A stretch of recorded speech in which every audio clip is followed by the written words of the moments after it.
नमस्कार रागिनी मॅडम.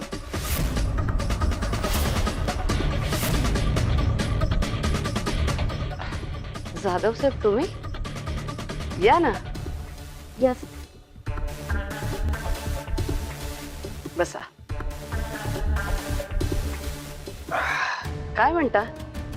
असं अगदी अचानक येणं केलं नाही, म्हणजे कारणाशिवाय तुम्ही काही आमच्याकडे येणार नाही. पोलिसांना अचानक जावं लागतं कधी कधी. हे असं प्लॅनिंग करून कधी कुठे जायचं, कुणाला कुठे पाठवायचं.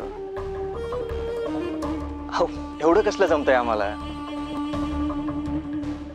बाय द वे सॉरी हा. नाही म्हणजे तुमचं काही महत्वाचं सामाजिक कार्याचं प्लॅनिंग सुरू असेल तर मी डिस्टर्ब तर नाही केलं ना? छे हो, कामात तर होतच राहतील. पण तुम्ही इथे येण्याचं कारण नाही सांगितलं.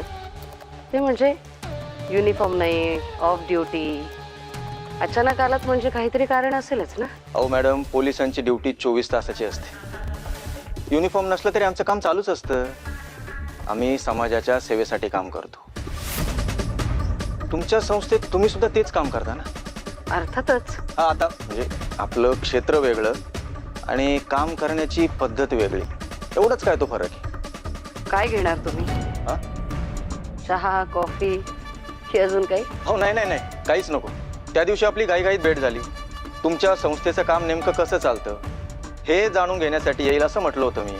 आज वेळ मिळाला म्हणून आलो. तसंही खूप महत्वाचं काम करताय तुम्ही, त्यामुळे पोलिसांच्या मदतीची गरज लागणारच आहे तुम्हाला, नाही? अर्थातच तुमचं सहकार्य लागणारच आहे साहेब. एकमेकांच्या सहकार्यानं काम केलं तर त्यात तुमचाही फायदा आहे आणि तुमच्या या महान कार्यात आमचीही मदत होईल. तुम्ही आम्हाला सहकार्य करा, आम्ही तुम्हाला करू.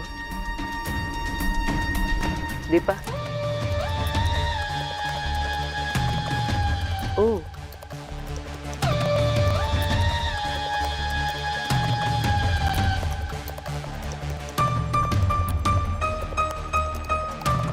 जाधव साहेब प्लीज घ्या ते. अहो हे काय गिफ्ट देत आहे? काय साहेब, गिफ्ट म्हणून लाजवताय हा तुम्ही? अहो हे गिफ्ट नाही, आपुलकीची भेट समजा.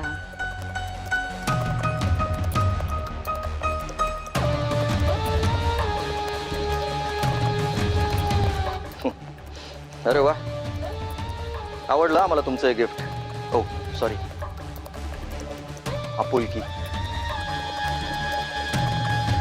असं सहकार्य करत राहिलात ना तर अजून खूप मिळेल. आपुलकी करणार ना सहकार्य.